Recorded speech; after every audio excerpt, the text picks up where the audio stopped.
Olá pessoal, eu sou a Ana Shermack do canal Pausa para um Café e no vídeo de hoje do Pausa para o RPG a gente vai debater um assunto um pouco polêmico, o mestre perfeito do RPG.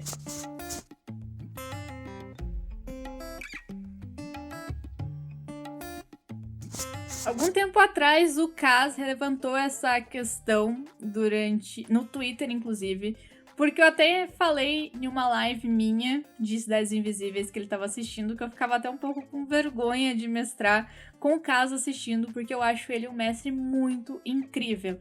Eu acho que Kids on the Bikes, que ele mestrou, foi uma das campanhas mais legais que eu assisti em stream. Enfim, foi maravilhosa. E eu acho ele um mestre incrível. Eu sou muito fã do jeito do estilo de mestragem do Kaz. Mas tudo isso levantou uma polêmica que a gente vai discutir hoje, que é o problema das streams em criarem mestres incríveis de RPG, criarem jogadores incríveis de RPG, e o quanto isso pode ser tanto benéfico quanto maléfico na hora que a gente tá falando sobre RPG de mesa. Mas antes da gente começar essa discussão, já se inscreve no canal, clique em gostei e ativa o sininho para receber todas as notificações. A gente tem vídeo segunda, quarta e sexta às 15 horas da tarde. A gente tenta soltar às 15 horas, às vezes a internet não deixa. Mas, vamos lá. Quando a gente fala em stream de RPG, a gente sempre lembra das streams famosas, principalmente Critical Role e, enfim, Matthew Mercer, que é um mestre incrível. Mas a gente tem um problema que eu acho muito disso, que é o fato de que quando a gente olha esses mestres que, enfim, mestram em streams, a gente esquece alguns pontos básicos, que é a quantidade de tempo que esses mestres já têm de experiência e o quanto tempo eles mestram, tanto online quanto offline. E a gente quer se comparar a eles geralmente, né? A gente fica tipo, putz, eu nunca vou ser um Matthew Mercer, eu nunca vou ser um Chris Perkins, eu nunca vou ser um Kaz, um Nopper, um Márcio ou um Azekos, por exemplo. A gente tem essa visão do mestre perfeito, a gente tem essa visão do que é ser um mestre através das streams de RPG. E a gente esquece que a diferença entre mestrar em stream e mestrar offline é muito grande. Eu, inclusive, vou fazer um vídeo sobre isso. É um próximo tema que eu quero discutir com vocês. Hoje a gente vai centrar nessa questão do mestre. Existe uma discussão aí falando sobre stream não é RPG. A gente não vai entrar nisso porque eu acho essa discussão meio babaca e eu não quero falar sobre isso. Mas eu acho que, novamente, eu fiz um vídeo falando sobre dicas para ser mestres, e eu falo que uma das dicas é não se comparar com mestres de streams, né? Mestres famosos, principalmente o Matthew Mercer, que é o que é mais falado. Enfim, o que a gente mais conhece. Eu amo Critical Role, eu adoro, eu assisto.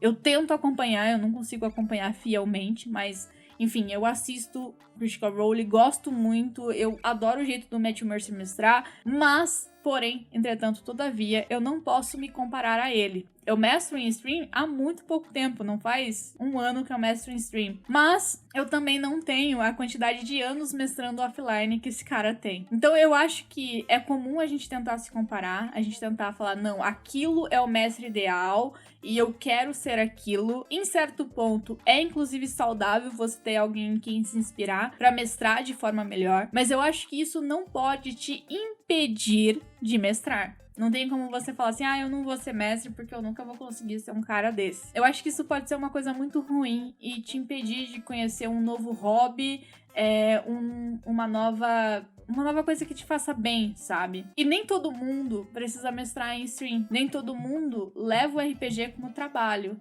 que é uma coisa que a gente também tem que pensar. Chris Perkins, Matthew Mercer trabalham com RPG. O RPG e a produção de conteúdo para RPG é o trabalho deles. Eles ganham a vida fazendo isso, né?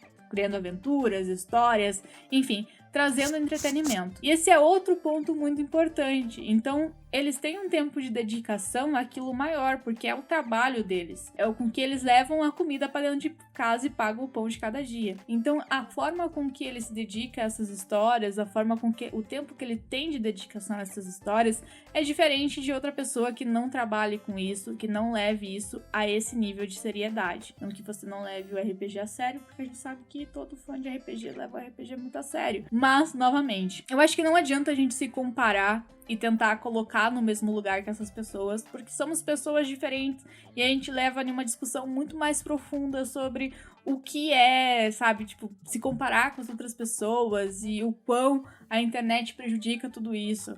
Há anos atrás, quando não existia na internet, você mestrava ali na sua casa com seus amigos, você não tinha ninguém pra se comparar, eu aposto que você achava que você mestrava muito bem, sabe? Que você não tinha com quem se comparar, não tinha com quem dizer assim, tipo, putz, eu não sei fazer isso, eu não faço isso, eu não sou um mestre tão bom porque eu não sei usar o Roll20 ou algo assim. Eu acho que em vez da gente tentar se comparar com essas coisas, a gente pode juntar forças e fazer coisas melhores pra trazer uma melhor experiência pra quem tá jogando. Eu acho que o mestre bom de verdade é aquele que traz uma experiência bacana pros seus jogadores. Ele esquece que ele é jogador também. E tenta proporcionar que as pessoas que estão jogando junto com ele uma experiência muito interessante, leva em consideração o que os jogadores querem fazer. Ele esquece de, tipo, contar a história por si mesmo. Ele tá ali pra contribuir apenas e levar os jogadores a alguns caminhos para que eles decidam e eles façam o jogo acontecer. O narrador tá ali apenas para narrar o jogo. Certo ponto, a gente não é o mais importante dentro dessa história.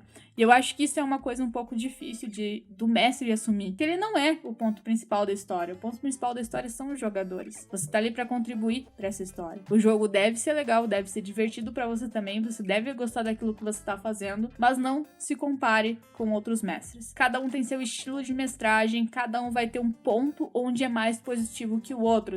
Às vezes você conduz uma história muito bem, às vezes você descreve muito bem, às vezes você manja pra caramba do Roll20 e é o mestre da... Enfim... Às vezes você faz mistérios muito bons, deixa cliffhangers muito interessantes, mas cada mestre vai ter o seu ponto. E você nunca vai chegar ao ponto de mestres famosos, enfim, que a gente conhece e admira, se você não sair e mestrar, sabe? Eu acho que você só vai conseguir ter experiência se você mestrar, se você jogar, se você se colocar desafios. E assim você vai construindo o seu mestre ideal, que é aquele que você vai ser. Eu acho que se colocar, se comparar a outros mestres, acaba deixando a gente... E eu faço isso, eu tô falando aqui de experiência própria, porque é uma coisa que às vezes eu falo. Tipo, poxa, eu não manjo tão bem de Roll20 quanto o X. Mas por que eu não posso falar com o X e falar, X, quero te contratar, quero que você faça toda a parte do Roll20, que é o que eu fiz nas minhas mesas de Cidades Invisíveis. Vamos juntar forças e trabalhar isso melhor. Vamos se ajudar como mestres, trazer experiências de mesa, trazer coisas que possam ser úteis, que você aprendeu e que outros mestres podem aprender com você também. Que a gente não precise errar tanto para aprender, que a gente possa errar com os erros dos outros. E não tenha medo de dizer quando você erra como mestre, que você falha como mestre. Porque isso é o processo de aprendizagem. O processo de aprendizagem só acontece quando a gente erra. Porque se a gente sabe tudo, a gente não precisa aprender. Mas a partir do momento em que a gente vai construindo, vai se tornando esse mestre, a gente vai cometer erros. A gente vai esquecer regra, a gente vai esquecer descrição, a gente vai errar nome de NPC. Enfim, são várias situações em que o erro acontece. E a gente só aprende quando erra.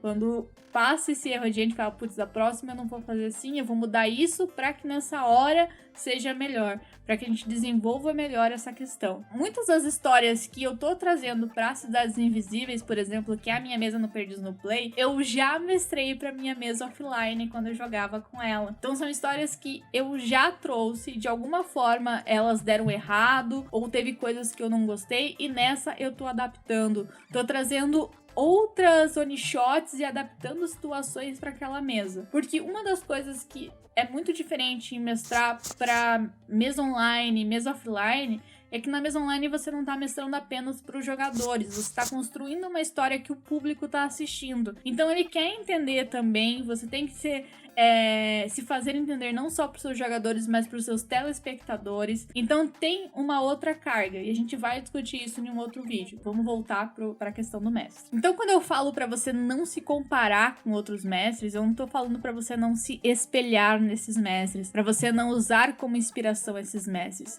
mas ter na sua mente, quando você faz esse espelho, quando você tem essa inspiração de que são pessoas diferentes, que tiveram outro tempo e outro outra experiência de jogo, às vezes estão mestrando há anos e anos e anos. Então não tem como uma pessoa que começou a conhecer o sistema hoje se comparar com esses caras. Ou com essas minas, porque tem muita mulher incrível que mestra RPG também. Então a gente tem mania de falar cara, porque predominantemente o RPG foi muito masculino por muito tempo. E a gente tem muito machismo no RPG. Mas a gente tem mulheres incríveis mestrando e trazendo mesas. Enfim, sendo inspiração também. Eu nunca vou esquecer de uma vez que eu fui mestrar num evento da Galápagos. E um pai levou a filha dele. E no meu Twitter ele falou, eu vou levar a minha filha porque é legal pra ela ver outra mulher mestrando. Quem sabe ela se inspire. Isso é muito legal. Me deu uma carga, uma responsabilidade muito grande. Tipo, tentar fazer aquela melhor experiência pra aquela menina. Eu tinha só 30 minutos. Era muito pouco tempo. Mas queria mostrar pra ela que mulheres também podem estar ali como mestres do jogo, mestres da dungeon. E trazendo essa experiência bacana.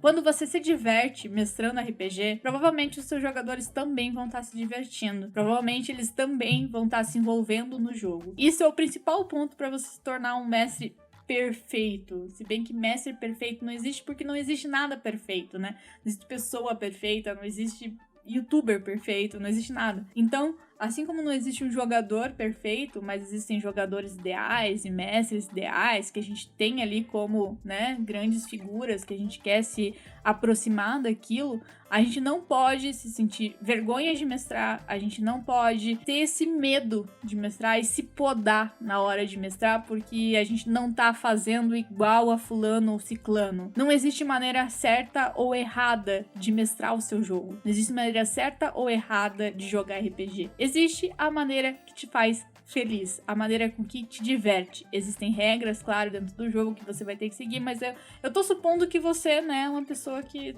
já tem essas noções aí. Mas não existe forma certa ou errada, sabe? Se você não descreveu uma cena também, não tá certo e não tá errado. Se você prefere, sabe, não tem maneira certa ou errada de mestrar.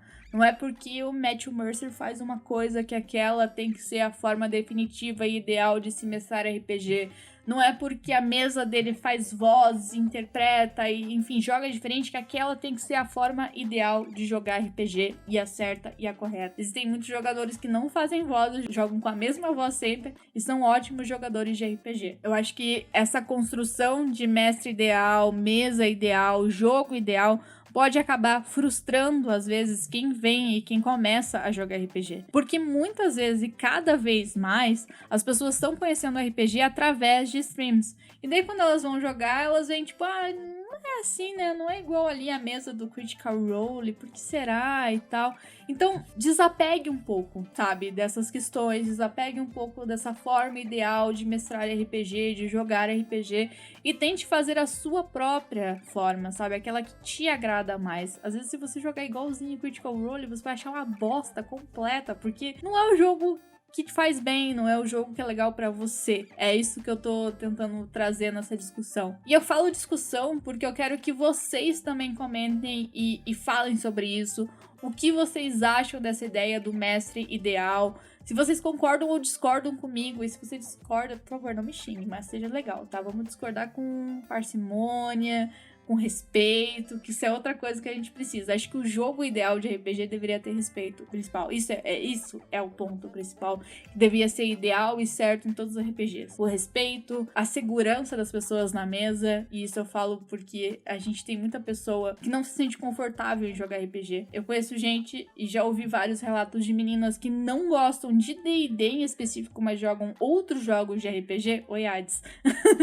Não gostam de D&D, mas jogam outros jogos de RPG porque não se sentiam seguras e confortáveis com os mestres que jogaram com ela, com os jogadores, novamente por causa do machismo no RPG. Então, se for pra você ter uma forma ideal de mestrar, o ideal seja uma mesa com respeito, sem machismo, sem preconceito e que todo mundo possa ser feliz enquanto joga, possa jogar pra se divertir. O que a gente não pode esquecer é da parte do game do RPG, ele continua sendo um jogo e é pra fazer pra gente se divertir, pra gente relaxar, enfim. Pode ser também um trabalho, mas pode ser algo muito divertido. Meu Deus, o meu nariz parece que vai cair fora. A alergia tá tenso, tá muito vermelho. Mas é isso, eu quero saber se vocês curtem esses tipos de discussão por aqui. Se vocês gostam, eu vou trazer mais porque é uma coisa que eu gosto de fazer, eu gosto de conversar sobre esses assuntos. A gente pode conversar sobre RPG em stream, RPG offline, a gente pode conversar sobre muitas coisas nessa nova temporada do Pausa para um RPG. E aproveitando aqui no finalzinho, se você ficou até aí, comenta Mestre Ideal aqui embaixo.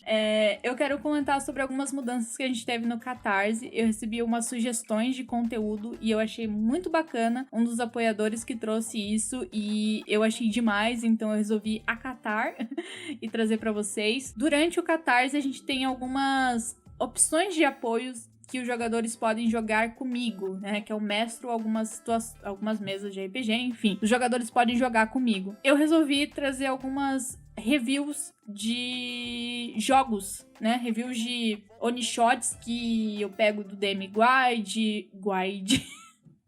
Eu pego do DM Guide ou da própria Dragon Plus, né? Eu chamo de Dragon Plus, não sei como vocês chamam. Mas enfim, da revista da própria Wizards. Eu vou trazer uma que eu vou mestrar no Cidades Invisíveis. Eu já mestrei ela uma vez, essa vai ser a segunda vez, então eu vou ter um pouco mais de experiência. E pra quem for apoiador no Catarse, vai receber dicas e anotações minhas pra melhorar a aventura, o que eu acho que possa mudar, que pode fluir melhor. Enfim, coisas que eu reparei enquanto eu mestrava essa aventura. A pessoa vai ter chance de jogar essa Onishot comigo de mestre, fazer parte dessa primeira experiência da Onishot. E a pessoa vai receber também música, coisas que possam ser utilizadas na sua mesa de RPG. Mas isso é só pros apoiadores. Então vai lá no meu Catarse e apoia a gente por lá. Desde R$5 você já pode fazer a diferença e transformar esse conteúdo que você e outras pessoas assistem. E fazer com que a gente consiga produzir ainda mais conteúdo de RPG. Enfim, é isso. Eu vou ficando por aqui. Um beijo grande pra você. E até a próxima. Tchau!